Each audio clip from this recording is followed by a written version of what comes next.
Gente, mas quem é que não tem dinheiro pra ir a um casamento em Búzios? Carlos Alberto, muda de assunto, senão eu vou bater nela. Sol, tá animado agora que vai ser pai? Muito. Aruan já é meu xodó. Aruan Aruan eu... Mas vocês desenvolvem aí, Carlos Alberto. Aruan? Não sei, peraí, deixa eu... Dá licença aqui, só um minutinho, eu vou pegar vinho, vou... Aruan! Desce daí!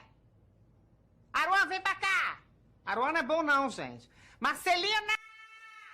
Marcelina é excelente. Marcelina, Aruan não é bom não, testei lá dentro. Eu não acho. Meu nome é curto e é bonito. Ah, mas o seu nome é bom mesmo, porque seu nome a gente fala assim, Ana, tua vaca, aí dilui no vaca, no Ana, no... Não entendi o exemplo. Ah, não, eu falei animal solto, não tem, nem sei porque que eu... O que é, Juliano? Você tá assim pra mim, é o quê, conjuntivite?